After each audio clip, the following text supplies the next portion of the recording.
Okay, so let me ask you then. I mean, and I guess that this is asking you this is very relevant because since you are an author, since you write fiction, I guess that as an author you would have your own opinion about this subject. But what do you think about when people adapt a book to screen? I mean, they make a movie or a TV series, something like that, and they change the source material. I mean, to what extent or at what point are you get frustrated? Do you get frustrated when they change the source material? I mean, because I can talk about the example of which some people have been discussing a lot of the Rings of Power. I don't know if you watch the show or not. If not, there's surely plenty of other examples we can discuss. But uh, how frustrated do you get?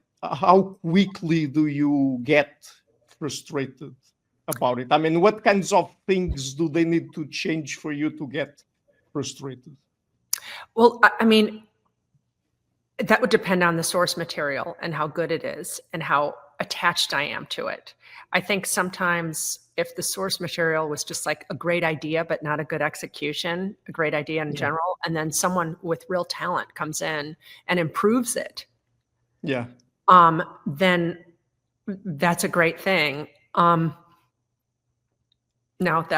that's not always the case. I mean, what is it they say, like great novels make terrible movies and bad novels make great movies or something? You know what I mean? But I think that often that's true because kind of bad novels are often really good ideas, which is why they resonated and did really well. Like it was a great idea for a story, but whoever wrote it just didn't have the technical skill to execute.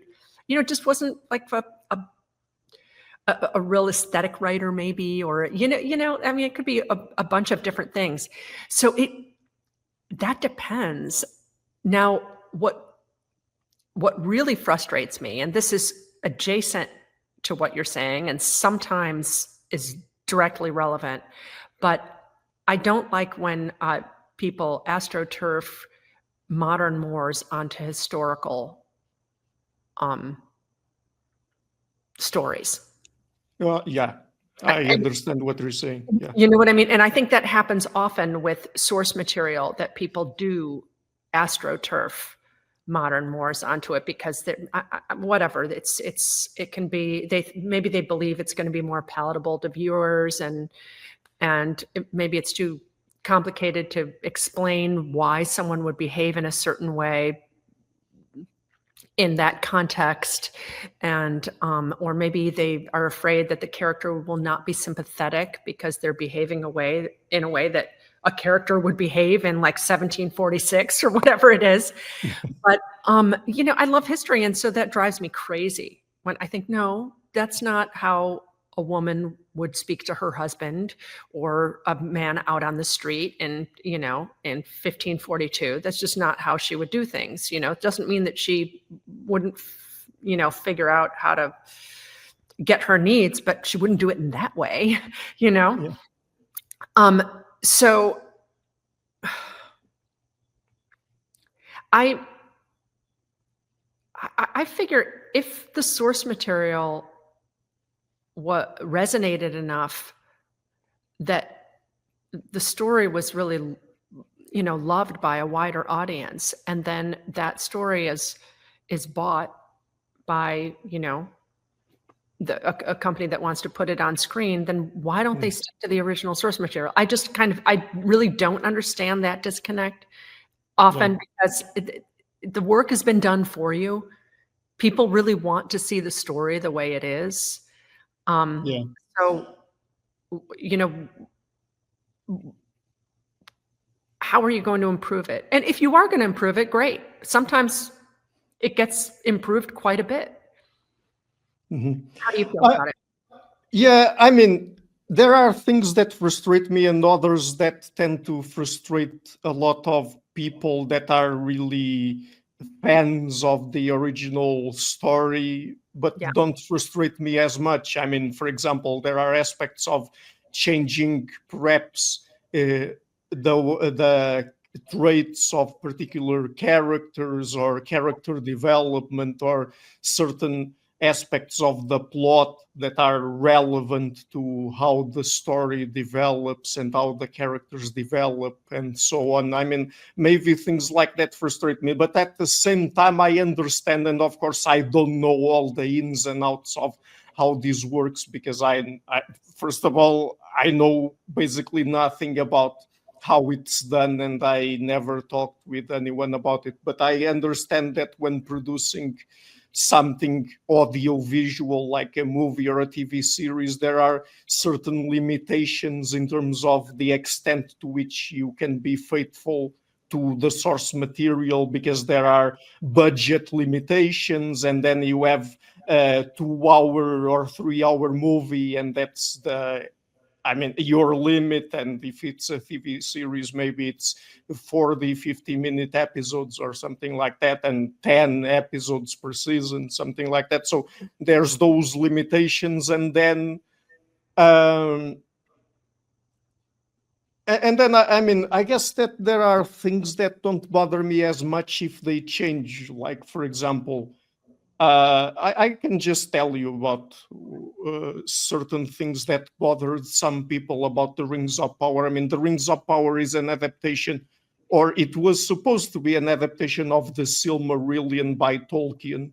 It's not, it's just an adaptation of basically some of the parts, some of the extra bits of the Lord of the Rings, because it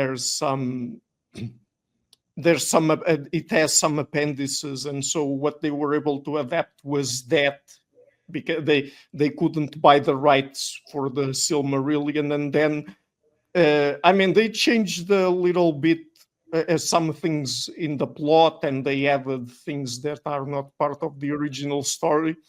But something that really frustrated some people was the fact that, for example, they made some elves, or at least one elf, black. And in Tolkien's story, there's no black elves. But those kinds of things don't really bother me, as long as the character is interesting and it's faithful to not so much the physical aspect of the character, but what tends to characterize psychologically an elf.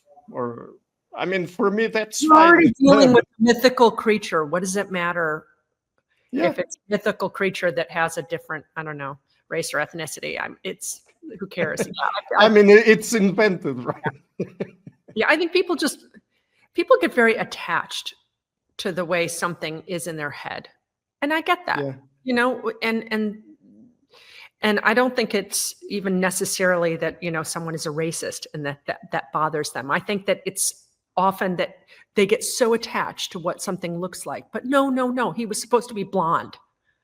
Like years ago when Daniel Craig was first tapped to be James Bond, people were genuinely upset that he was blonde. Which, like, how could you possibly care? That doesn't even matter. What matters is that he can embody the character, and he did it really, really well, and he won people over. But that was such a strange sort of invented. It felt like no, it wasn't invented. I think it was real. I think that people really were upset that he wasn't going to be like tall, dark, and handsome. Yeah. He was going to be blonde and muscular and look a little thug-like.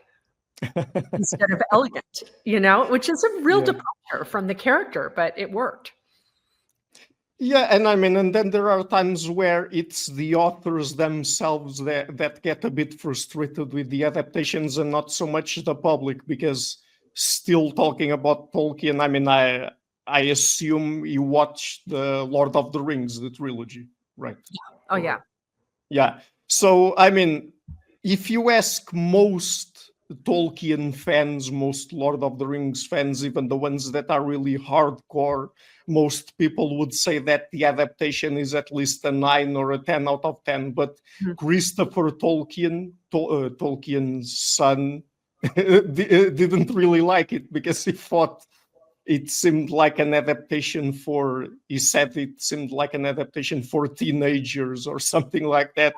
It had too much action and stuff like that. So, I mean, I don't know at all what Tolkien himself would have thought of it, but I mean, I take at least Christopher Tolkien's, I mean, he's already passed now, but I took at least his opinion more or less seriously because he was almost a co-author of The Lord of the Rings, because while Tolkien was writing it, he gave lots of feedback, and then he finished the Silmarillion, and he edited a bunch of works that his father left unpublished. So, I He was mean, very close to the material. He was a part of the material. I mean, he was in that yeah, original tapestry. He wasn't just a critic. Yeah. yeah. Well, I know it can be hard to separate yourself if you're the author, and I can only imagine, right? Um, I think that I would be happy as long as it was good, even if it was a bit of a departure. But you never know. You might watch something and it just seems so alien to you, because you have it in your head that it should look or feel a certain way, or a character should be a certain way. And the fact is, people can interpret your work or or an author's work, and that interpretation isn't necessarily wrong. It's genuinely their interpretation, and Yeah. that's how they see it. I also I imagine that when you're going from the text to whether it's the stage or film or television, or a television show. Do you know what a game? Are you familiar with the term "a game of telephone"? Yes. Yeah. Okay, it's. I bet it's kind of like a game of telephone, because Mhm. all the different people that touch the project and that are talking about the project and brainstorming about the project, from the original source material to it actually changing and getting on its feet. There are a ton of people who touch it, from the book to the Mm. stage or the screen. And so how could it not change some? Even Yeah. if the commitment is fierce to the original source material, which I believe it was, with the Lord of the Rings trilogy. I think that the commitment was really fierce to that source material, Mhm. but it's still going to change by necessity, and just because that's human nature. As we kind of put our fingerprints on things, even if we're trying to be very loyal to a story we love, I think that our perceptions become a part of it, and our own desires for it become a part of it. Yeah, I mean, and I guess that's true. I mean, isn't it, I mean, shouldn't we just expect that two different people would have two different kinds of interpretation of the same fictional story? I mean, isn't that to be expected? It's like, I mean, it comes to mind the example of the manga Berserk, which was originally created by Kentaro Miura, and he died back in 2021. And now it's a colleague of his, a friend and a colleague of his, who's finishing the story. I mean, it's still getting published. It hasn't finished yet, but there are some people that say, "Oh, this is no longer Berserk. This is no longer Miura." I mean, do you think that I'm missing the name of the new guy? But do you think that he would be able to 100% faithfully reproduce Miura's work? That's, I guess, impossible. But Yeah, I think that's really hard. And I don't know. I think that people have different definitions of faithful too. And first, I don't think you can 100% reproduce somebody's work. I think that's nearly impossible. And yeah. no, I think I'll just say no, that's impossible, because there's always going to be some filter between that work, the original work, and the adaptation, right? or the interpretation, just by necessity, just because it's somebody else doing it. I think that even if, say, the author of the original work was hands-on involved and approving everything, I even think that in those situations, fans of the work take issue and say, this, no, it should have been this way. I think that, I was reading comments, the comment section of this, I think it was Diana Gabaldon's Facebook page. She's the author of Outlander. And I always find reading the comments really interesting as an author, right? Yeah. That's such a beloved series. And it's also a television series. And so you have fans of both the books and the TV series. And also you have fans who are just fans of the book and just fans of the TV series all in the comments. And she has like 700 comments on each post. It's unbelievable. But it's always interesting to see how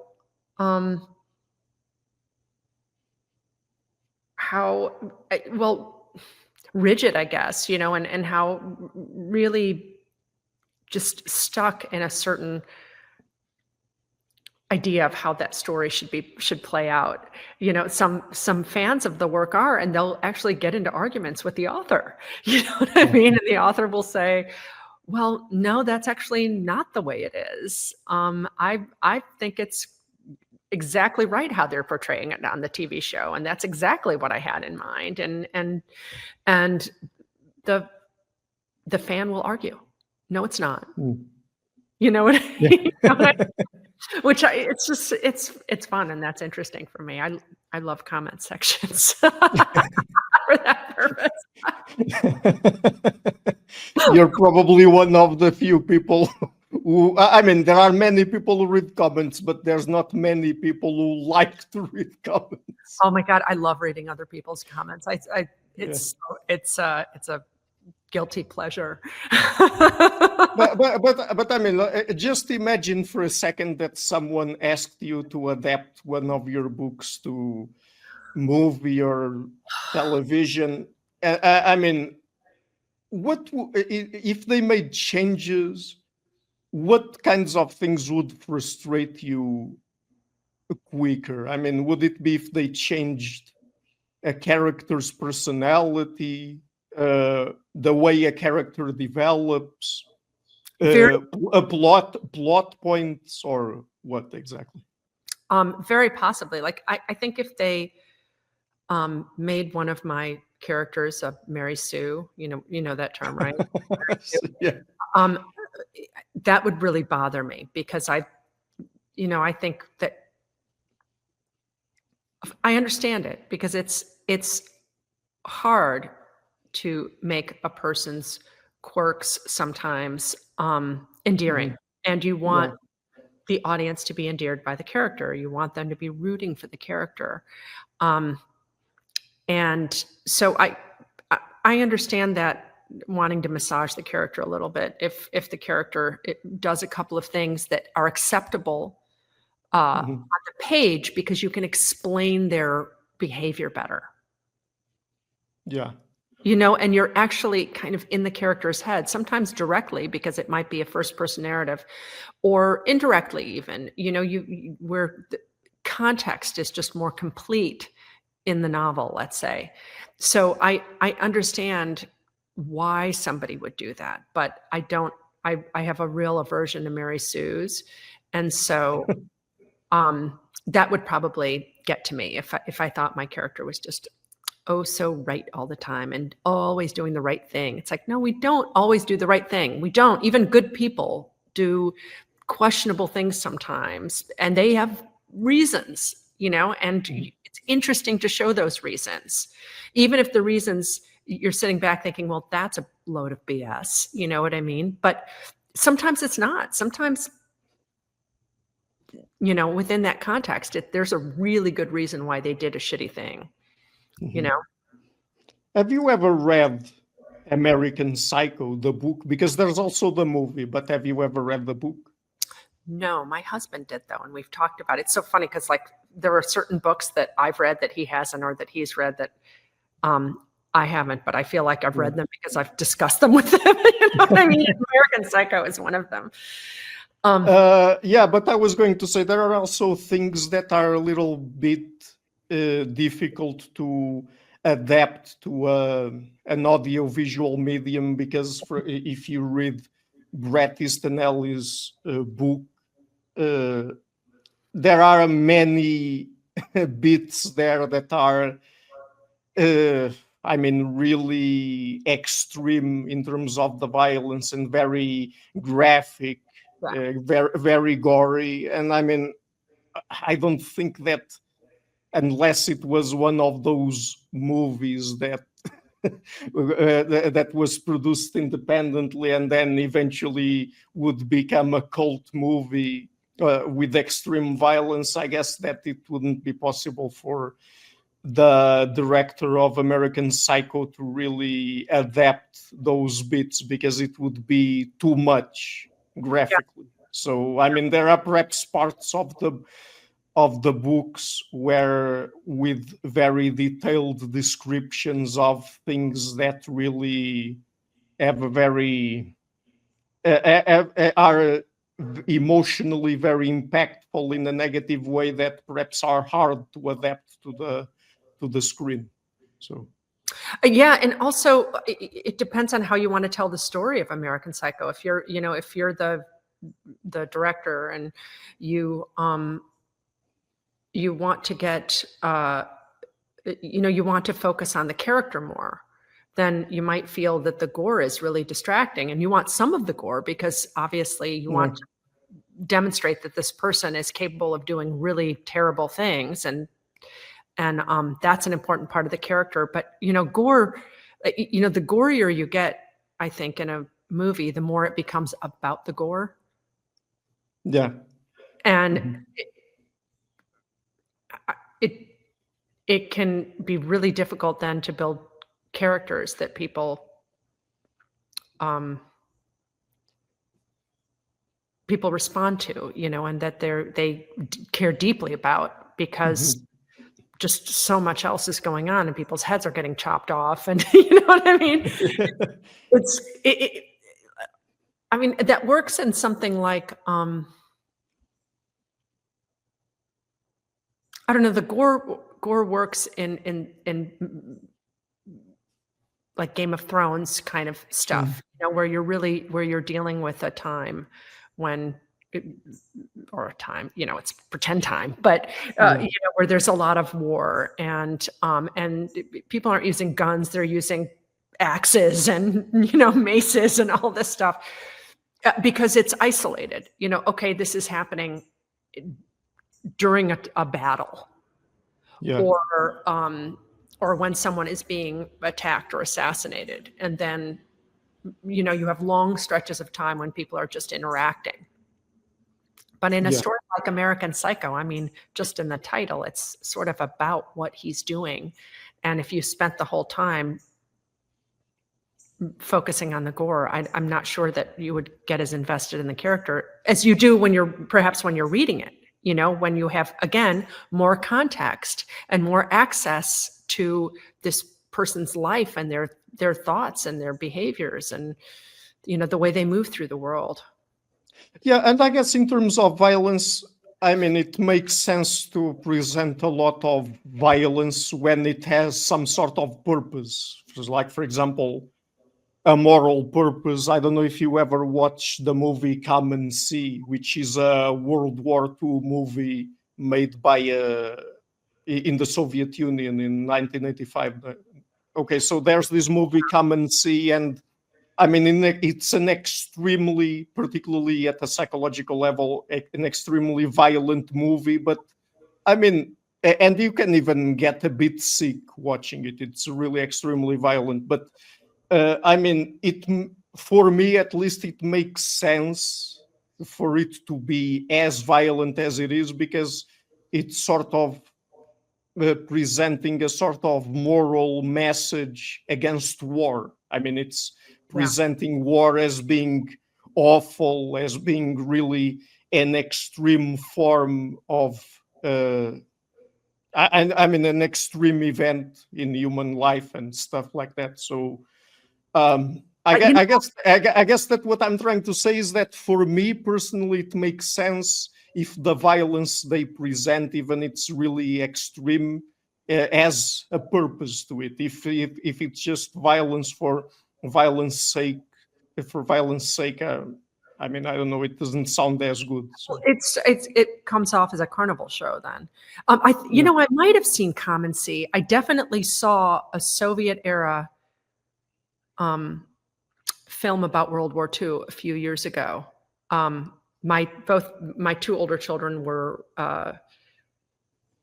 Russian. They had double majors also in like Russian language and literature. Mm-hmm. And so we would be watching these Russian movies together all the time. But I saw one that I found very, very disturbing. And I remember my son warned me, he's like, this is going to be a rough ride. So I'm just letting you know. And it was.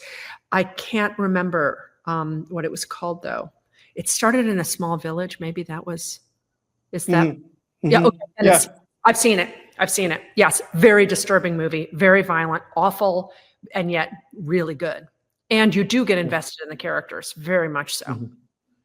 Yeah. Yeah. Well, I mean, but do you agree with that? That I mean, what you present in a story, I mean, not just in terms of violence, but focusing on violence. Now it has to serve a purpose, right? Otherwise, it's just, I don't know, violence pornography or something like that. Definitely. And by the way, I love writing violence, and it's hard. Yeah. It's very, very hard. I like writing action, and I like writing violence. I mean, I don't know how much of my stuff you've read, but it's certainly not focused on that. But there are spurts of it that I think I use judiciously in my stories, because I feel like that, I don't know, what I do find interesting, the juxtaposition between like you're going along, and even if things are ramping up and stuff is happening around you that is ominous, you know, and frightening, then wham, when the violence hits, I feel like it's very, very powerful. And it's, you know, I liken it to if you're walking down the street and you feel like somebody's following you. And you're, you know, the tension increases, but and hopefully it would never get to this, but then when the person does like pull a knife or a gun on you and says, give me your purse or whatever it is that they want, you know, that's the big reveal. Yeah. So let me ask you another thing. When sometimes people get a little bit frustrated when they are expecting characters to act a particular kind of way or to react a particular kind of way to something that happens in the story, and they don't. But I mean, when is it that, or how do you establish the difference between a character acting out of character and they acting in an unexpected way due to character development? I mean, how do you establish that difference?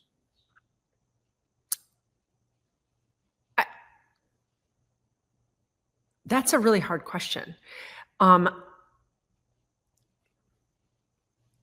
For me, when I feel like something is artificial, it's usually because I see something changes and I watch it, let's say, change from the character, you know, maybe the way the character was written in the novel, to a point of view that the storyteller, whether it's the director or the showrunner, whatever it is really attached to and wants to superimpose onto that character.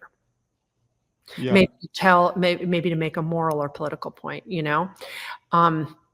That's when I usually sort of cringe and I think, well, that's not right. You know, that's not necessarily how the character would see the world. And it maybe wasn't in the original source material, or if like this screenplay or whatever it is was the original source material and it's an original screenplay, and that happens, it's usually because the writer or whoever it is who's in charge of the storytelling process ultimately it makes a decision that kind of happens outside of the character, if that makes sense. And that I don't like. I mean, I think you and I've had this discussion in the past, but whenever I've seen this in my own work when I have, whenever I've decided to write a real event into a work of fiction, even if it's like appropriate for the time period and it stays true to the event and the event would belong in that situation. It's interesting how if anyone is, anytime a reader has called out, this didn't seem authentic to me, it's always when I wove a real event into a work of fiction, which is kind of funny because they'll be like, I don't think that happened. And I'm like, well, actually, that's the only thing that really did happen in this whole story, and I put it in there not to make a point or anything like that, but because I thought it would be interesting color, because it was real, of something that really did occur within the sort of theater that I'm writing in, you know what I mean? But somehow, they smelled something amiss, and they were right. They weren't right that it didn't happen, that it wouldn't really happen, because it did, but they were right that I clearly didn't finesse it enough, or I wasn't somehow able to make it seamless. Yeah. So, and I think more often it happens that someone is trying to make a point, that a writer really wants to make a point with a character, and they don't realize how far they've stepped outside of the character to make that point. Right. I mean, but it's complicated, right? Because, I mean, sometimes, I guess that there are times where the writer or the creator just does a bad job of it, and perhaps just makes the character do this or that or act in this or that way just to serve the plot because it's convenient or something like that. But there are other times where people, the readers or people who are following the story in some way, get frustrated because a character might act out of character, but it is simply a matter of them changing their own behavior in particular ways because of character development, because of something they might have experienced, or something that might have happened in the story, of course, that make them change in ways. And then it can be in a way that makes sense or in a way that doesn't make much sense. But it's complicated, I guess, to thread that line between showing a character that is in a plausible way developing and a character that is just behaving out of character, I guess. It does. It takes a lot of skill to do that, and a lot of thought, and sometimes maybe there isn't enough time to think it through, and there's real deadline pressure. So, I can understand how even, a really talented storyteller can make that mistake, right? And and not make it seamless. I think what bothers me most is when a character just like turns evil. You know what I mean? And you don't see the process, or goes crazy, and you don't see that process either. They seemed like a reasonable person, and then suddenly, they started behaving in ways that you as a reader or viewer are sitting back thinking, what happened there?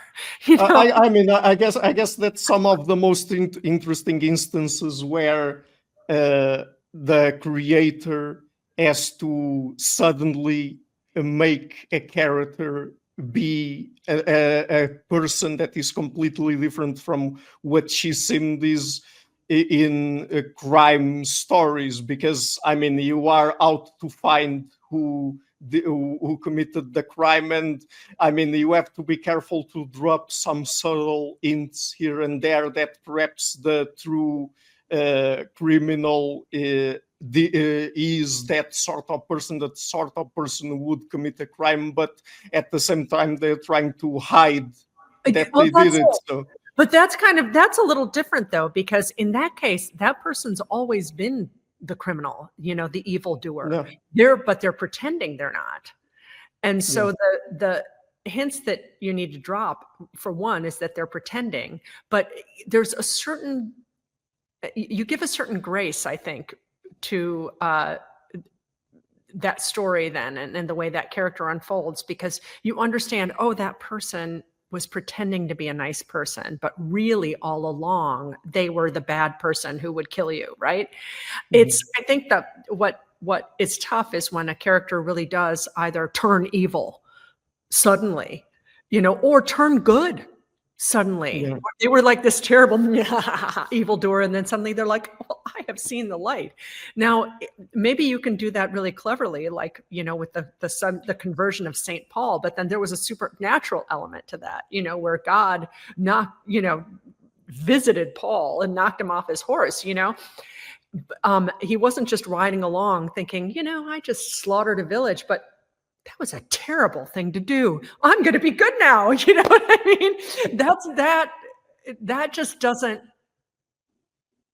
it just doesn't work for me. Yeah, maybe he took some psychedelics and had a mystic experience. There has to be some reason then, if you're going to have a very sudden transformation, and they do happen. I'm not saying that a character can't have a sudden transformation, or even a human being can't. There's certainly evidence of that in terms of characters, of it being done well, right? It exists, but doing it plausibly, I think, is what is a big trick, because otherwise it just looks like a trick on the page, that one moment the character is relatively reasonable, and then the next they've gone completely off the rails for no earthly reason, except as a device, Yeah, but it's interesting, because just the other day I was thinking, because first when I thought about talking with you about the topic of being out of character versus character development, I was thinking that this is something that if it's done wrong, it's something that frustrates people when they're reading or watching a story. But actually, I was thinking that it also bothers people when it happens in real life, when people act in ways that are unexpected, that are out of character, so to say, and particularly when it's in ways that people find negative, or that have negative consequences. People are more than one-dimensional. People are complex, and perhaps people behave in different ways with different people in different contexts. And perhaps if someone would see a friend, I don't know, interacting with someone they interact with in a different way, they would think that he or she is a hypocrite or something like that. But they're really not. They're just, we just tend to behave differently with different people in different contexts. But sometimes people really don't like when other people do unexpected things. I think that's, yes. And I think that's the problem with people who tend to write fiction as if they're court reporters.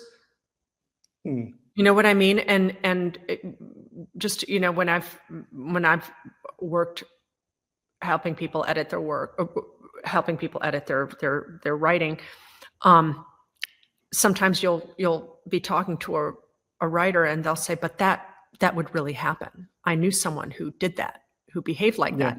And coming back to like what I said when I tried to insert something real, and say, well, that may very well be. But when you're writing a work of fiction, by and large, you have to explain that character's Mhm. behavior in a way that maybe you don't get that explanation in real life because, like you said, you don't have access to necessarily to why they're behaving in this way, why they are going along, say, with a point of view that they don't agree with when they're talking to a certain person, Yeah. or whatever the circumstance might be. Sometimes things seem very abrupt in real life Mhm. because we don't Mhm. have a vision into a person's complete life or their thoughts. But in fiction, you do kind of have vision into it. You have to, because it's your Yeah. job to make that character's behavior relatable and Mhm. real feeling. Even if you're writing a crazy supernatural story that is so clearly not real and is full of magic realism, you have to make it feel real. Otherwise, it's not satisfying. You have to believe that this vampire or werewolf or whatever would behave this way, or magician or whatever it is that you're writing about. It has to be grounded in reality and in how we interpret reality for it to be effective, I think. I mean, even when you're writing fantasy or something like that, I guess that, of course, you're free to create your own rules, the rules under which the story you're creating or the universe you're creating operates under, but you have to stick to the rules. Otherwise, I mean, otherwise people get bothered as well because, oh, that shouldn't have happened. I mean, these are the rules. You've decided on these rules, you have to follow your own rules, right? I mean, it's like when in shonen manga, I mean, shonen manga is basically manga for teenagers, adolescents. It involves a lot of fighting and stuff like that, and it usually has power systems for the characters. I mean, if one of the characters suddenly breaks the power system, people get bothered because, oh, that shouldn't have happened there. Come on, right? I mean, Exactly. you are free to create your own rules, but you have to keep them in mind when writing your story. Definitely. And I, I think one of the things that people have a difficult time regulating, let's say, when they're writers, that I've noticed, is when they are really kind of personally invested a certain in a certain point of view, and you know they maybe they project more onto behaviors than what a reader might perceive, if that makes sense. I mean, to give you an example, uh, I'm just making this up. If a guy is being dismissive towards a female character, and Mhm. then the that guy character gets treated abominably by Yeah. another character, or gets killed, and everyone's just like sort of like he deserved it. You know what I mean? And to try to explain to the writer, but to a reader, he really didn't deserve it. He made a dismissive comment, and you chopped his head off.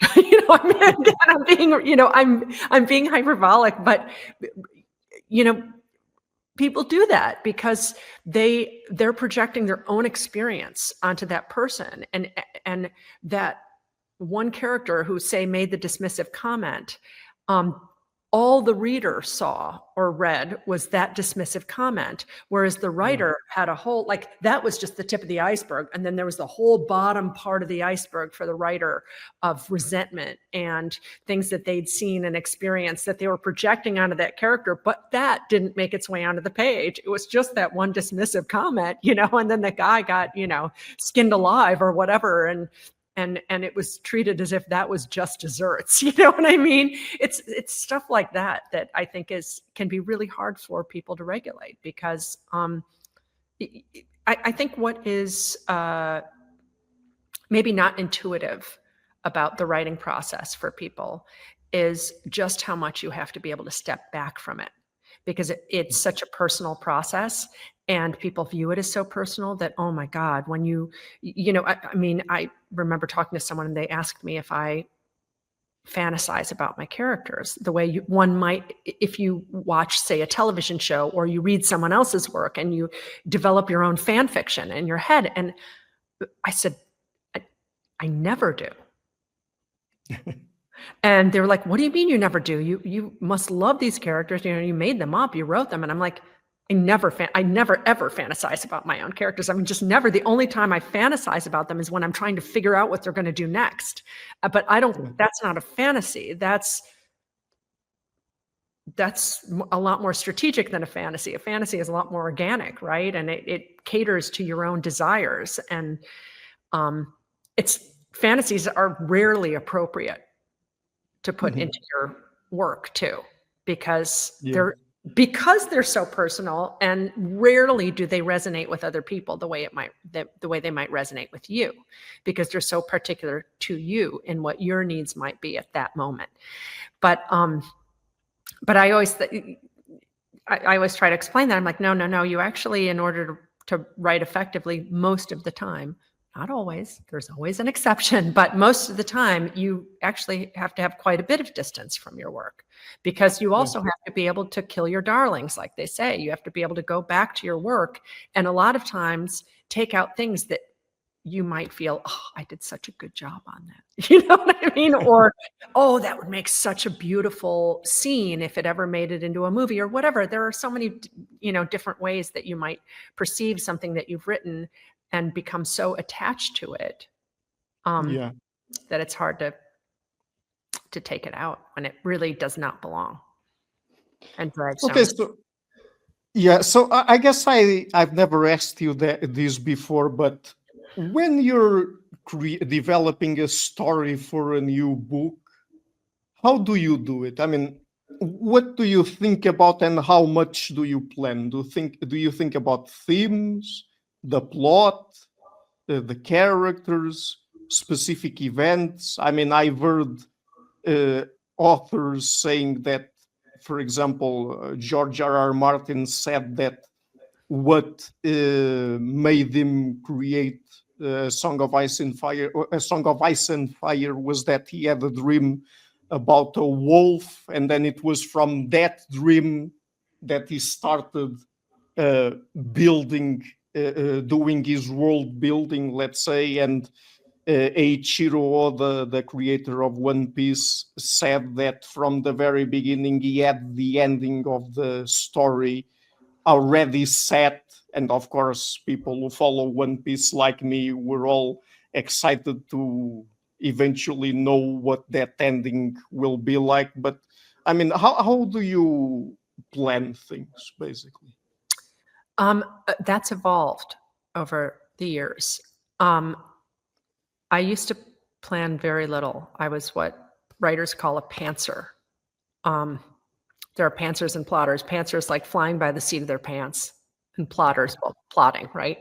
I used to be much more of a pantser, and I would start kind of like what in the George R.R. Martin vein. Maybe I had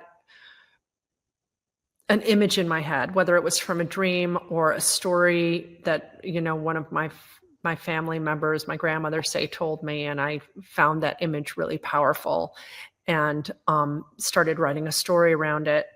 And, earlier, like definitely in my first few novels, I was not thinking much further ahead than the next chapter. And now I pretty much plot out a novel before. I mean, that doesn't mean it's not going to change as I'm writing, because I might be like, ooh, no, that's not going to work. Or, oh, I have a better idea, right? But I plot out a whole novel beforehand. And it's funny, I realized I was talking to my partner, Janet, my business partner, Janet, and I was telling her how much I realized that I'm like haunted by places after I've been there. And I wrote my Cold War thrillers after I left Eastern Europe. Mm. Because I was just, I would have never even occurred to me to start writing them while I was there. It just wasn't on my mind. That's not what I would have been writing about at all. But as soon as I was back in the US, suddenly I started thinking about my experience there. And with my sort of romantasy series, Breath, that, takes place in the desert, ironically, I wrote that from Virginia, and that was completely like a flight of fancy, right? And then I ended up moving to the desert. And what did I do when I moved to the desert? I wrote a whole story that takes place in Appalachian, Virginia. Yeah. Which is where I'd spent the last 20 years. And it's a horror story. And a Gothic romance, kind of. And so I tend to kind of get haunted in that way. And maybe that's just my way of doing things. I don't know. But how much of it do you plan ahead? I mean, because I know all of it. Now I plan all of it ahead. It makes, I've found that, like, I just work a lot faster, and it generates ideas for me to have an idea of where I'm going. And like I said, I might change where I'm going. I mean, I just did that recently. I've started writing the second book in this Appalachian folk horror. And the way I was going to plot it completely changed when I came up with a new idea. But I replotted it. You know what I mean? And so, which is not something I did. I was doing it incrementally more and more, but now with this new series, I'm officially a plotter and not a pantser anymore.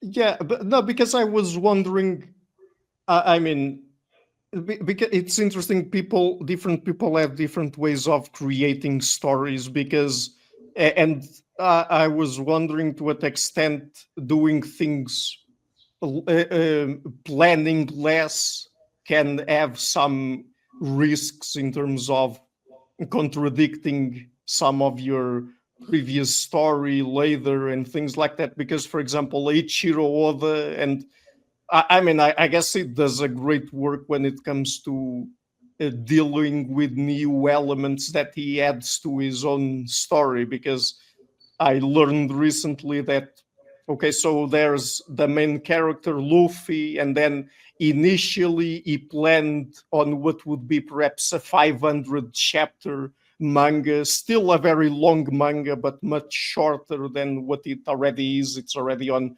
chapter 1140 or 50, something like that. And so, but he had planned that Luffy would fight the emperors of the sea, and then apart from the emperors, he added the warlords, and then just he said that he added what he calls the supernova, that is the pirates that began traveling the seas the same time Luffy did, that are part of his generation.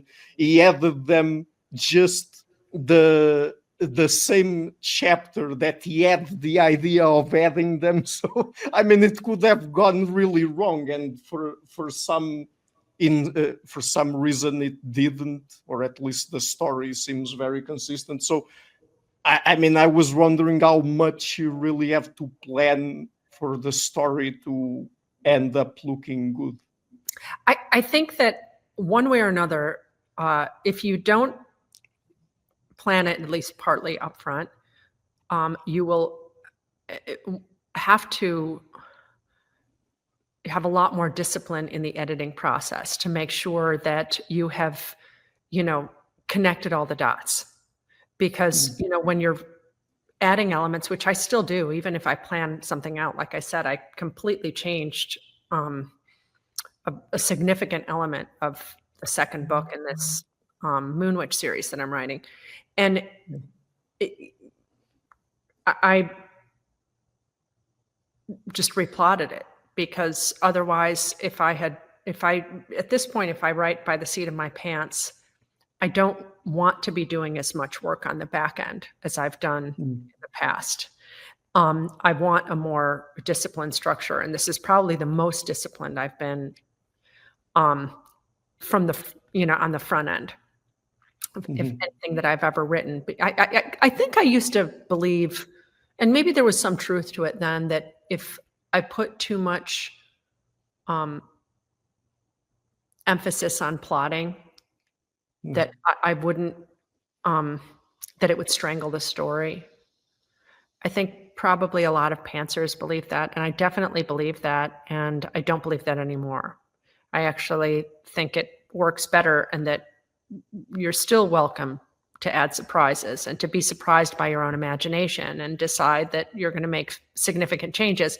Now, those significant changes, you got to think them through, but I really like the discipline now of having to think through an entire novel or story arc before I sit down, and it energizes me. And I did not think it would when I was starting out. I thought that it would strangle me. Yeah, I mean, because I was asking you that, I mean, how much someone needs to plan, because I guess that, because I also, I mean, I don't interact directly myself, but I follow some, let's say, communities of people online who are One Piece fans and Lord of the Rings fans, but particularly One Piece fans because it's an ongoing series. And I guess that sometimes people might be reading a little bit too much into what the author made there. I mean, because sometimes they go back in the story and they say, "Oh, this that happened now, he foreshadowed it 600 chapters ago." I mean, I'm not sure if that was really foreshadowing, or if it's you reading too much into it, or now that you know the outcome, you go back and you're sort of using your hindsight bias to try to find clues here and there that this or that would happen and was planned far ahead. Because I mean, it's not taking any merit from the author, because I mean, it's a well-written story, and even if you're not foreshadowing something or giving hints that something is going to happen 500 chapters ahead of time, I guess that's still a very good story. But sometimes I think that people read too much into. I mean, they want to for even the smallest details to have meaning, and sometimes they're just details. Right. That's absolutely true. And I mean, one of the things that I find interesting and that I'm still learning as an author is just like what details resonate with a reader and that they'll remember, and what details won't, and why that matters. Because if there are certain types of details, and there are, that resonate with a reader, they're going to come to very different conclusions, and they're going to it's going to affect whether or not they believe your story and the way it concludes, even if you've added all the right details into the story. But if the details that you wrote into the story are not the kind that readers remember and that resonate with them, that maybe play into the proper tropes for the genre that you're writing, and whatever the reason is, then even if you have expertly plotted it, they're going to walk away scratching their heads. And that's been a really hard lesson for me. And that's something that, at least I feel, that you can only learn through experience. Especially if you're writing a more complicated piece that's got maybe a little more, meat to it, and that's not a sort of strictly on point, here are your beats. Here's your 15 beat structure for your, small town romance or whatever. I'm not taking anything away from that. I'm just saying that, the expectations are so clear in those, and the readers are so passionate about those expectations being met when they're such fans of the genre, that you as a writer have more limited, you're more limited in what you're able to do, because they're not going to forgive you if you deviate even a little bit. You know what I mean? And Yeah. so that kind of, those details are like, if they're, I figure if they're just Easter eggs, you know what Easter eggs are, right? Yeah. Just Easter eggs that you put in, and it doesn't really matter for the plot at all. Those are just there for people who may or may not find them, right? But when they do, they just love it. That was part of the story. Then I think that it doesn't matter, and that you can pepper your whole manuscript with Easter eggs. But if the details that you're writing, you have to be very well aware of what details are resonating or are going to resonate with your reader, so that you don't leave them confused at the end and thinking that you didn't plot this right. You didn't give them what they needed. So that's got to be a really, for this writer of this 1,000-chapter epic that you're talking about. I have nothing but admiration from that. That's got to take tremendous skill to be able to take a reader on that journey and still satisfy them and make them feel like the story is coherent, Yeah. Mm-hmm. And I mean, how much do you think that, or how much do you do this? How much do you insert or imbue the story with your own personal values, being it moral values or political beliefs, something like that? I mean, because one thing that bothers some people is that authors who are more postmodern, let's say, like if you compare George R.R. Martin to Tolkien, Tolkien is a very classic kind of writer. I mean, he has very clear moral values in his story, and George R.R. Martin tends to be a little bit more nihilistic, let's say, tends to be a little bit more, all characters act out of their sort of own self-interest, and it's not that the good guys always win or the bad guys always lose. I mean, it's just a matter of, I guess, playing the Game of Thrones, and if you don't play the game well, you lose. If you play it right, you win, but not because of your own moral character. It's just that you're playing the game right. And I mean, how much do you care about the morality of that is imbued into a story? I think I'm probably more of a classical writer than I'm certainly, like, I don't think I'm a nihilistic one, even if I write about some pretty apocalyptic scenarios. I love classical storytelling. I love fairy tales, like, the great fairy tales. I love mythology. I love folklore. I love it. It's extremely satisfying to me. Doesn't mean that something like Game of Thrones isn't. I love Game of Thrones. I love The Walking Dead. You know what I mean? I love those stories, but I just tend not to write them because I love writing more classical stories that I love redemption arcs. They mean a lot to me. I love that doesn't mean that like everybody gets redeemed. Sometimes in my stories either. And same, I think, in classical literature, I think that there are people who really do succumb to their demons. And I think that's a really interesting part of classical storytelling as well. So not everybody, it doesn't get all tied up in a bow at the end. Yeah.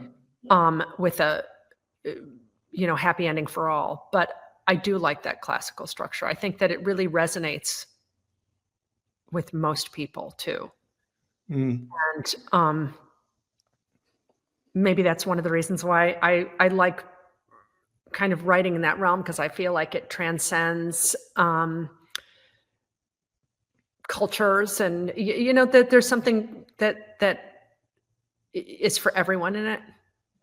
Yeah. It can be shared more widely, and I don't even mean that like trying to get a wide audience or anything like that. I mean, I like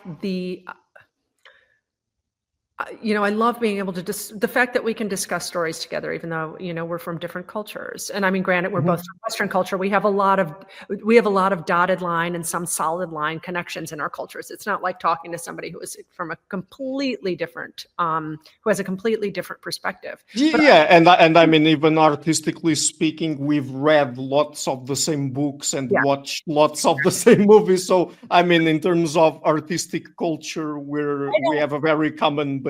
I do. I don't like when I'm talking to you, Strings. I don't feel like there's really any disconnect culturally. I feel like we're very much on the same page. But I do, love the idea of being able to for it to be like a big myth. Yeah. I like that kind of big myth tent. I guess I feel really comfortable in it. Okay, but then I mean.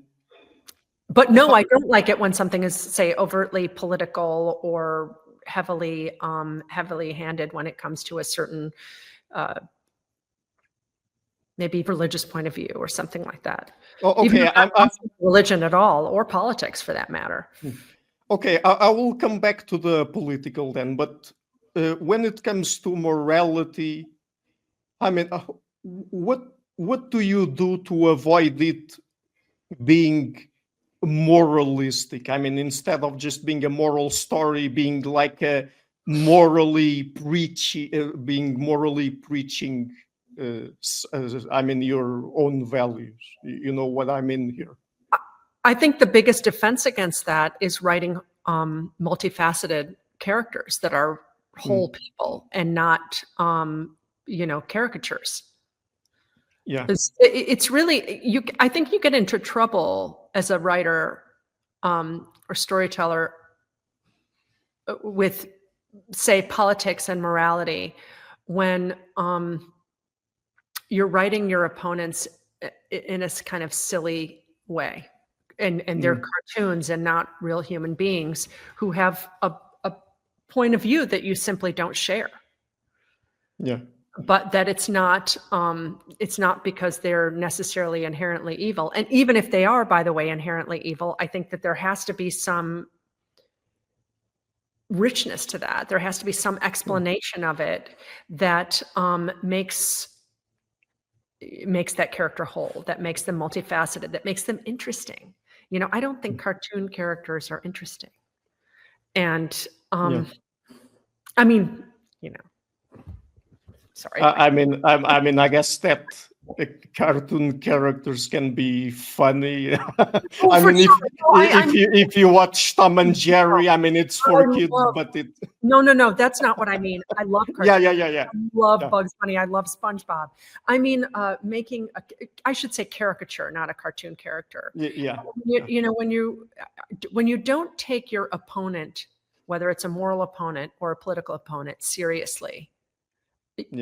It dumbs down a project, whatever it is. It dumbs down a story.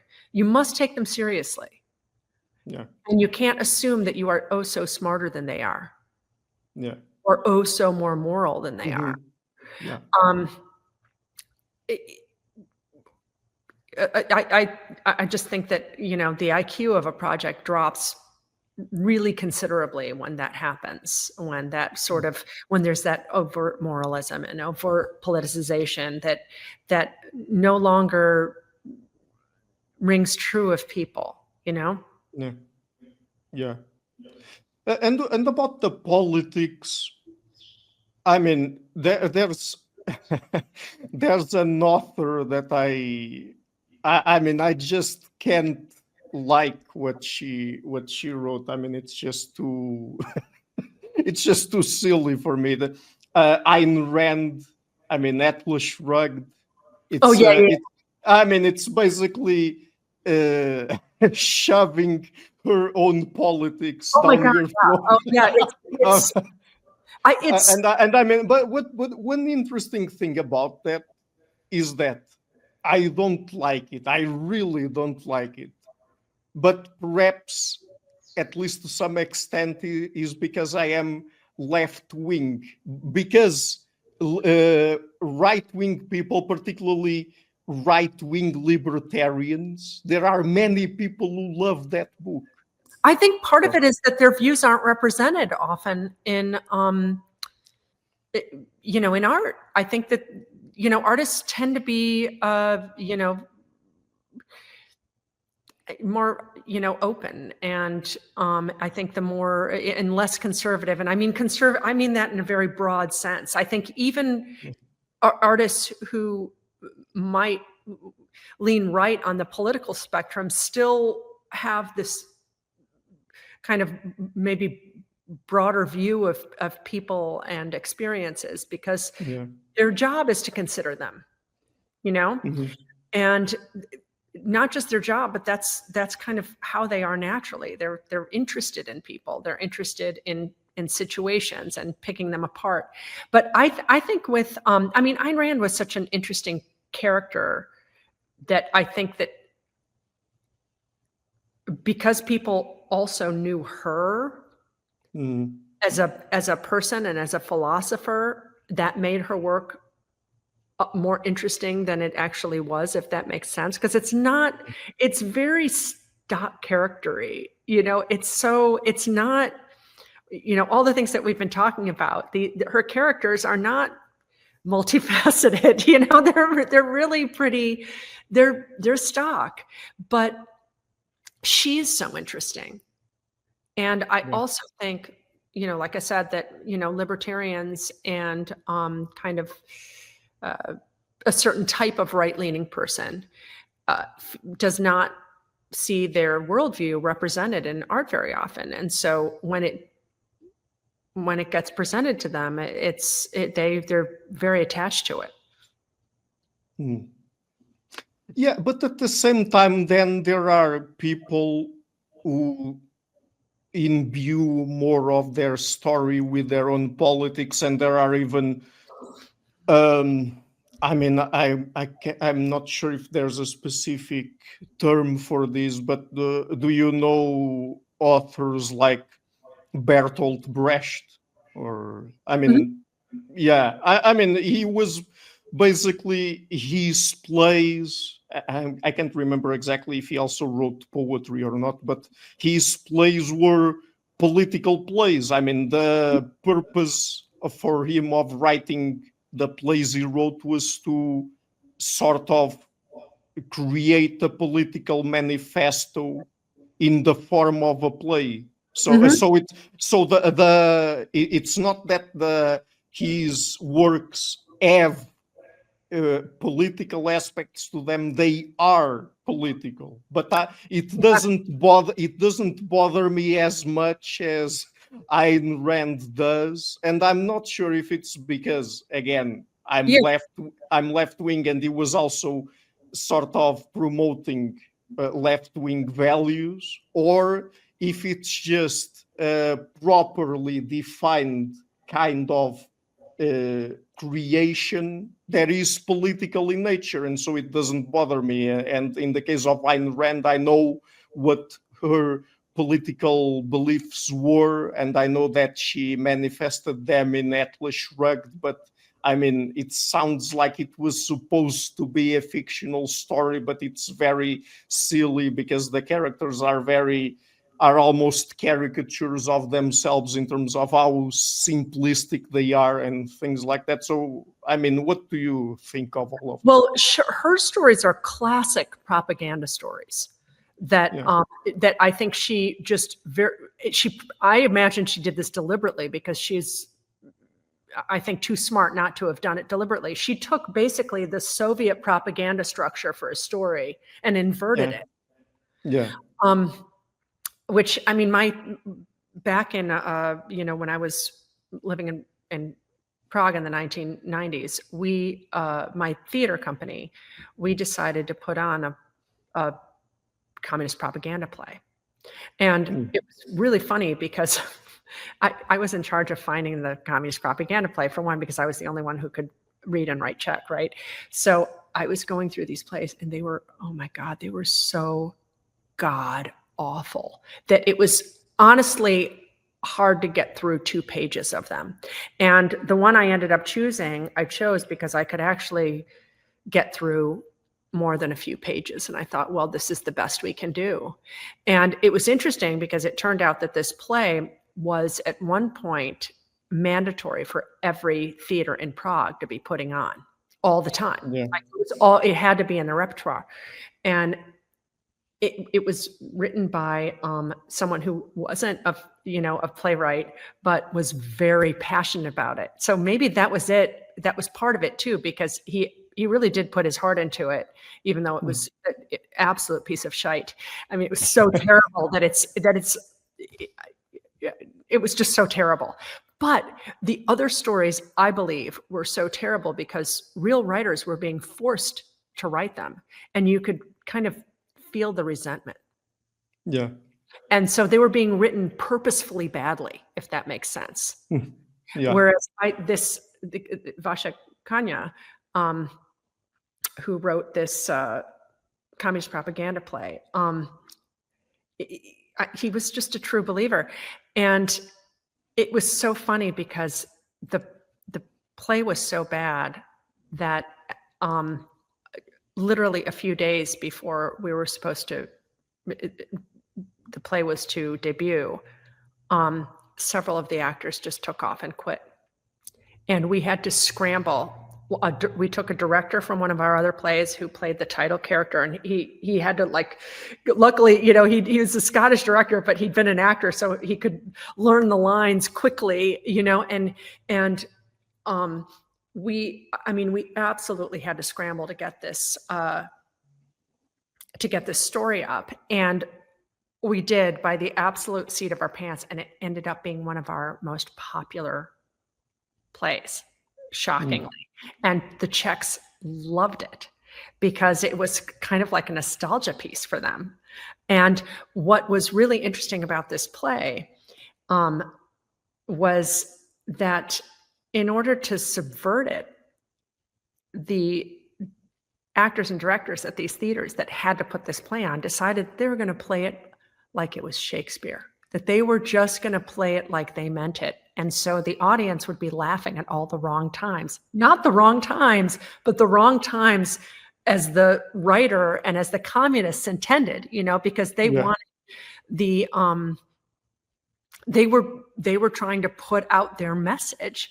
But of course, the audience was aware of what a bullshit message it was. And so when the title character, for instance, had this monologue about how he was going to work for the state, that forget his family, forget his friends, who cares about anybody? All I care about is the state, and I'm going to work my hands raw for the state. I'll work till I die for the state. Everyone was laughing, because it's absurd. That's the most ridiculous monologue you could possibly imagine. And it went on for 3 pages. He would not shut up about it because, the author of this abomination meant it. He was in a utopian fever dream. And so Ayn Rand, anyway, my point is, sorry, I'm being a little long-winded here, more than a little, is that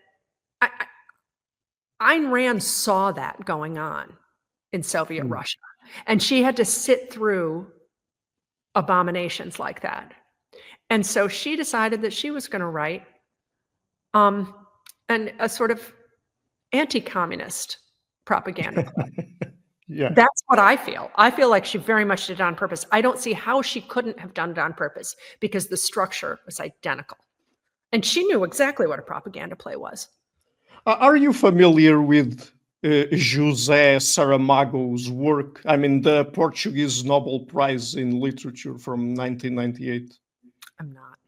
No? I mean, I would also recommend you his works. I mean, I really love Saramago, and it's interesting because he has a book in Portuguese. It's Memorial do Convento. I'm not sure what's the English title, but anyway, it's about how in the 1700s one of our kings, Dom João V,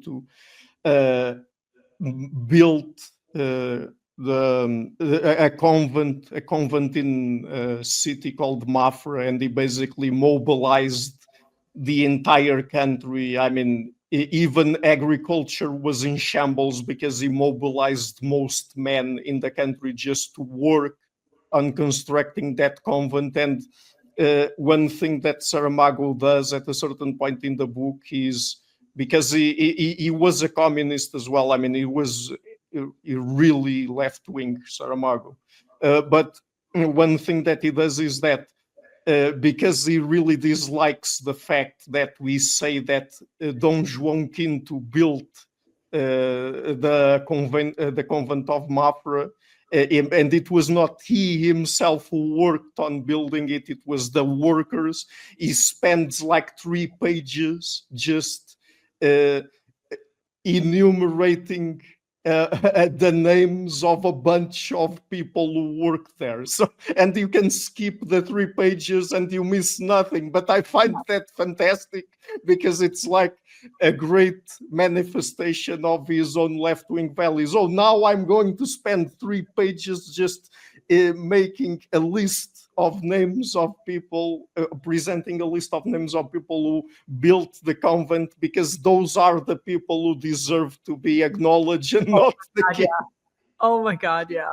It's so funny because in a similar vein, this play that I told you about, this communist propaganda play, it was really trying to live its values. So it wanted to employ as many people as possible. So sometimes it just made absolutely no sense why a character why is that character even there, would have a line, and there would be this like roundabout where each character would have a line just so that they would be employed, right? So that they would employ people.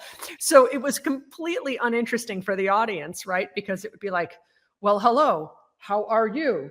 I am, it would just go in this sort of circle where each person would give I don't know, a line of information that's necessary for the story, that should have been just one character or 2 characters relaying that information in a way that, illustrated their relationship or something. But instead it was just people randomly giving lines, no reason whatsoever. It was just hilarious. Have you watched that Nazi propaganda movie, which always appears in those kinds of books, like 1,000 movies that you should watch before you die, or something like that? The Triumph of the Will. Have you watched that? Oh yeah. I mean, that movie really pisses me off because I'm left-wing. I mean, Nazi politics are just absolutely despicable. Yeah. But it's a great movie. It's like, damn it. She was a talent.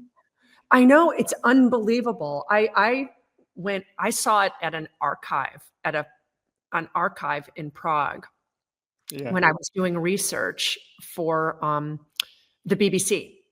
They were doing a whole story on, I think it was the composer Pavel Haas, who was at Terezin and then got deported to Auschwitz.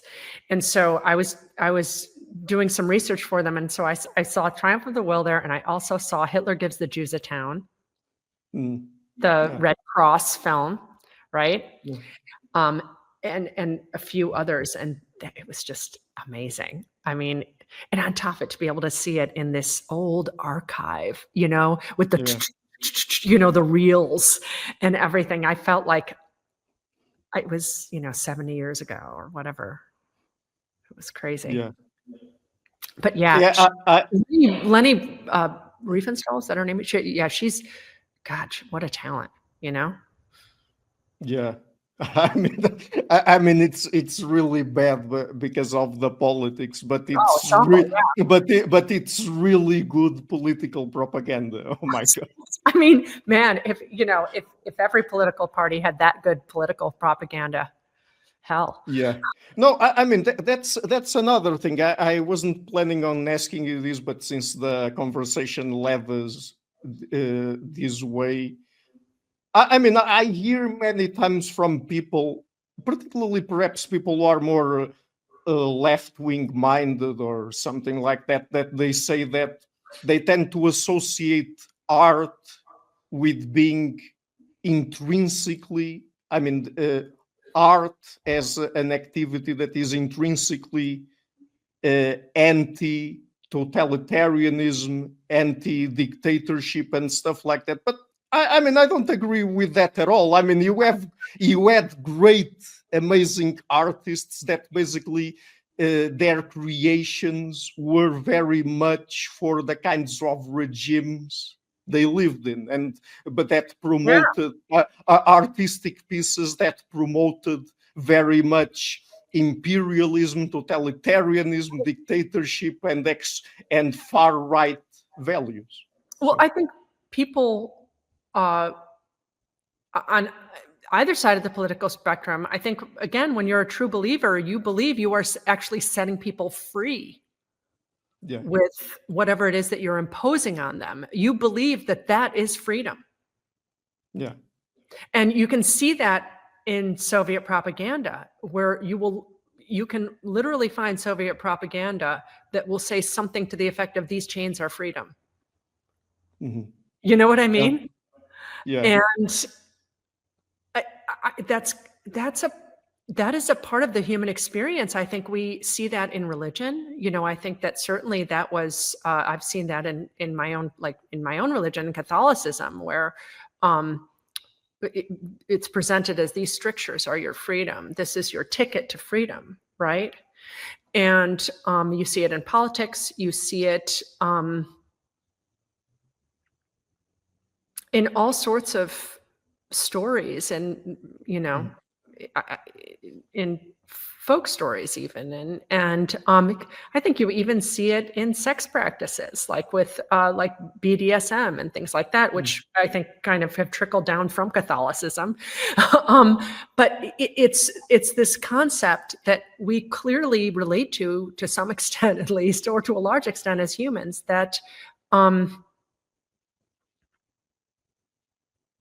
certain strictures allow for freedom. And that's not untrue, yeah, because you know, it's we were just talking about storytelling, and I was saying, as I've become more disciplined in my storytelling, I actually feel like it's gotten better when I've yeah, gone from being a pantser to a plotter.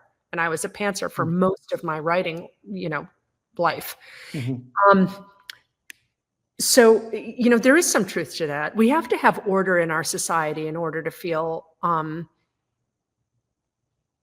and you know, just to have a high trust society, you feel a lot more free in a high trust society. But when it's too ordered, it's stifling. You know, we were talking about the difference between, you know, like a Western city and a city like Doha. Doha yeah, feels like you're always in church. yeah, If you're in a really nice restaurant, you know, or and there's music playing, there's just this incredibly you know, orderly churchy vibe to it, whereas you know, you just feel a lot more you know, a sense of fun and revelry when you go to even just like a small cafe in a Western city. yeah. No, look, I already know what we're going to talk about next time, next year. We don't have time to do it today because we only have 20 more minutes. I don't want to get into the topic because Because it'll go on for another hour, we right? would be here for another 2 hours, and Yeah. we just don't have the time today, unfortunately. But next time we have to talk about uh, separating the art from the artist. Yeah. That's another very interesting topic because I mean, whether people like to admit it or not, I mean, I guess this is not a very controversial point to make. Some of the best art ever created, even more so when it comes to architecture and sculpture, has been made in and to promote violent regimes and totalitarian regimes and absolutist regimes. I mean, I live in Europe. You live there. You know this very well. I mean, we have some of the best architecture in the world from old, ancient regimes, and they were not very good when it comes to promoting like human rights and stuff like that. So. No. Yeah, no, I could talk about that for forever. It's funny because this is dotted line connected to this topic. Yeah. Here in the town I live in Virginia, when when the BLM riots happened, and there was just a real reckoning that was going on, that people were feeling very passionate about. So there was a lot of renaming, and which is understandable, and that happens throughout history. There's a shift in anything from political regime to just a vibe, and you rename things. But there is this school that by where my daughter lives, that used to be named after, I think someone who was an original founder of this town or whatever. And I don't even know what it is that person did in their past. Maybe they were a slaveholder, or, had some kind of unsavory view, but they were, an important person here, and they renamed the school. But they renamed the school the Trailblazer School or something. And I walked by it and I was like, well, couldn't they have found, that sounds like a summer camp. Or like a sports team. Couldn't they have found like somebody else, who perhaps like an African American who invented something? There are so many of them. Couldn't they have named the school after that? Why did they have to make it sound like a summer camp, for heaven's sake? But yeah, those are. That'll be a really, really interesting topic to go into, because I get it. Sometimes, I mean, what's worse than meeting a hero, meeting one of your heroes, and you discover that they are just despicable or unpleasant or whatever, or unsavory? It sucks.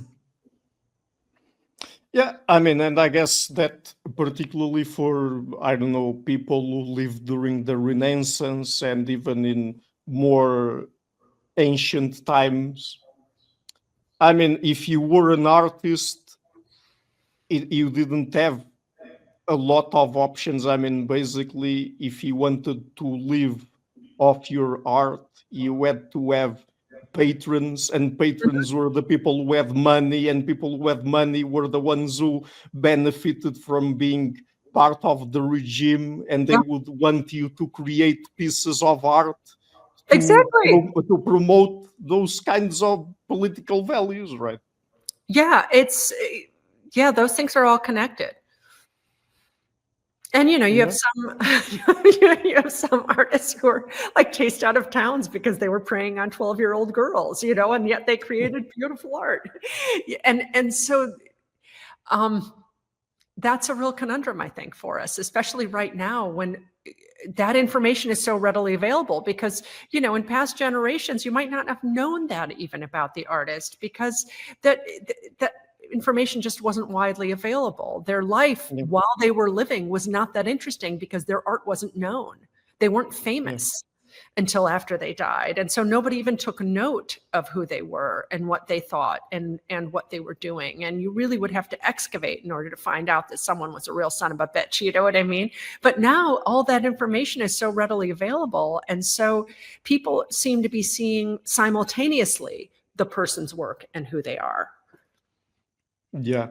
Yeah. I mean, and even now, of course, even nowadays, it's very hard to earn a living as just an artist. But there were many people that even, I guess, died in poverty creating great pieces of art. Like, for example, even here in Portugal, there's Luís de Camões, the writer who created the Lusíads. The Lusíads is basically um, an epic poem, and it was an epic poem about the history of Portugal up till the 16th century when he was alive, and he dedicated the poem to Dom Sebastião, who was the king in power back when he wrote the poem. And I mean, it's a very long poem. It's a divine comedy style of poem, so it's a very long one. And basically, he did that. He wrote the poem. Even today, we have a holiday in Portugal, which is, I mean, the one of the most important holidays. It's the Day of Portugal. Luís de Camões, the guy, and Portuguese community. So he has his own holiday. He's the only Portuguese person in history with his name in a holiday, and yet he wrote the poem, he dedicated the poem to the king, and he died in poverty. Yeah, I know. It's amazing. I mean, Edgar Allan Poe died in poverty. Yeah. It's, you know, if I could, like, if I had a better memory, like a better, like, instant recall, I could probably come up with a list of 10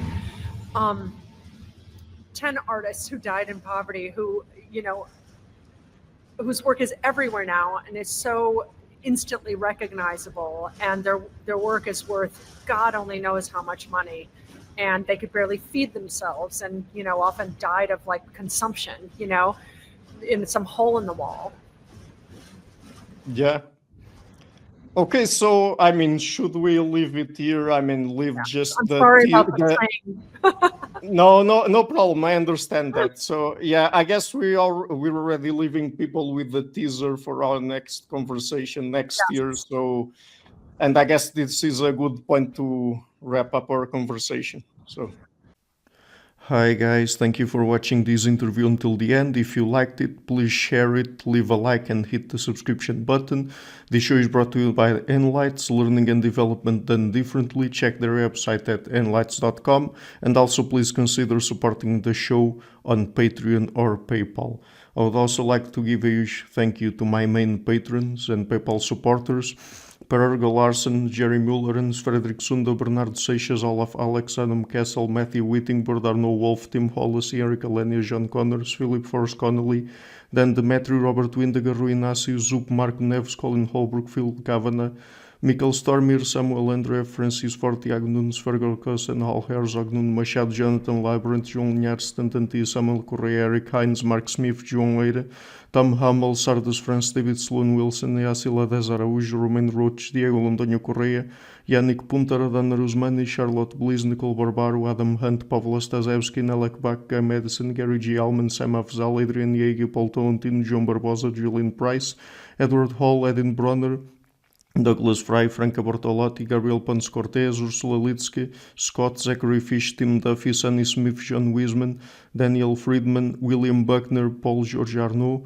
Luke Lowacki, Georgios Theophanos, Chris Williamson, Peter Wolozin, David Williams, Diogo Costa, Anton Erickson, Charles Murray, Alex Shaw, Maury Martinez, Coralie Chevalier, Bangalore Atheists, Larry Dealey Jr., Old Erringbone, Sterry, Michael Bailey, Dan Sperber, Robert Grassi, Zigoren, Jeff McMahon, Jake Zool, Barnabas Radix, Mark Campbell, Thomas Dovner, Luke Nissen, Chris Story, Kimberly Johnson, Benjamin Galbert, Jessica Nowicki, Linda Brandon, Nicholas Carlson, Ismail Benzliman, George Coriatis, Valentin Steinman, Per Crowley, Kate Van Goller, Alexander Hubbard, Liam Dunaway, BR, Masood Ali Mohammadi, Perpendicular, Jonas Hertner, Ursula Goodenough, Gregory Hastings, David Pinsoff, Sean Nelson, Mike Lavigne, and Dios Necht, A special thanks to my producers, Isar Webb, Jim Frank, Lucas Stafiniak, Tom Vanagdam, Bernard Igni, Curtis Dixon, Benedict Mueller, Thomas Trumbull,